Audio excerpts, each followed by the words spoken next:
everyone, good to see you all again after a long time with another video recipe of mine. This year for Deepavali I made Rasmalai with a slight twist.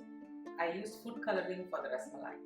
So today in this recipe I will be using just one color, but you can use different colors when you are preparing it. And this is a shortcut recipe. You should be done in about half an hour or so. So these are the ingredients that I will be using for the Rasmalai today. And apart from this, I have a food processor which is going to be the hero of the process.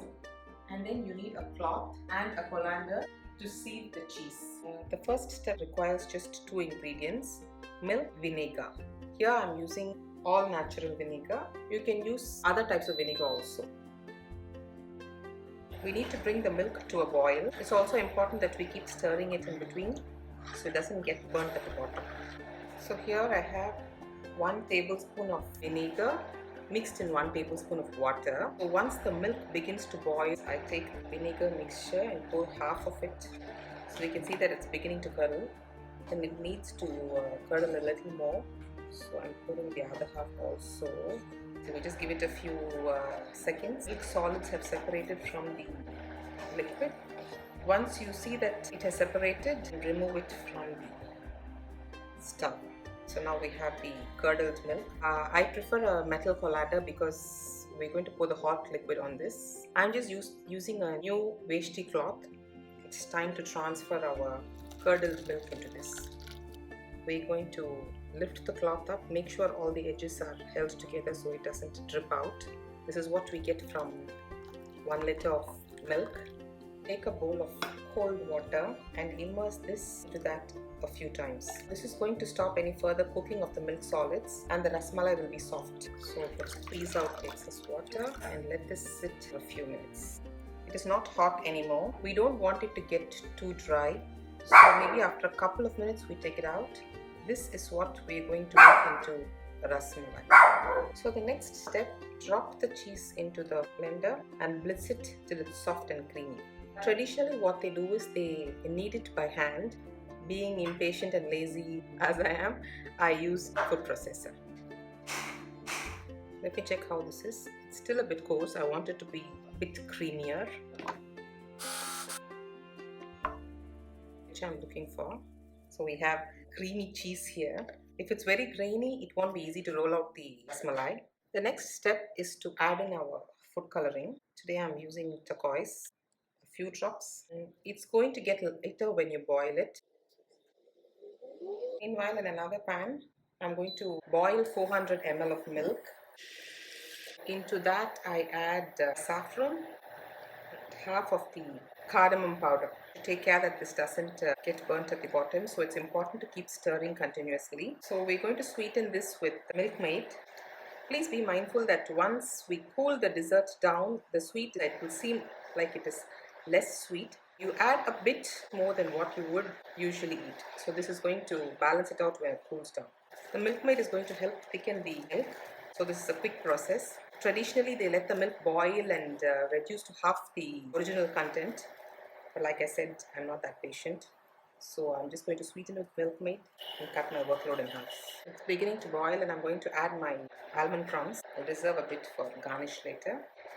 Now let's check the sweetness level. We need more, we can add either sugar or a little bit more of milkmaid. Once it thickens a little bit, I'm going to add in about 1 tablespoon of rose water, which gives a very pleasant flavor, smell. So this is about ready. So we're going to set this aside. Now to our rasmalai. So I'm going to take a small amount, roll it, flatten it and put it aside. This is going to become double in size when it's ready to be eaten. So you can shape your rasmalai dumplings accordingly. So here I'm using a spoon to help me a little with the sizing. So roll it, press it. My spoon system doesn't seem to work well. I have different sizes, but okay, let me try. During the trial, I found that when the moisture was removed too much from the curdled milk, cracks were forming when I rolled the rasmalai.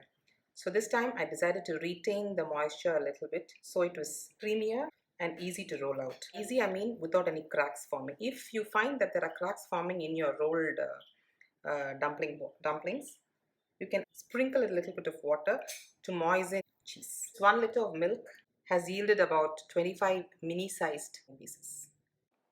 In another pot, let us boil 3/4 liter of water, 1.5 cups of sugar, and the balance cardamom powder. When the water begins to boil, we'll add the rolled cheese balls into it.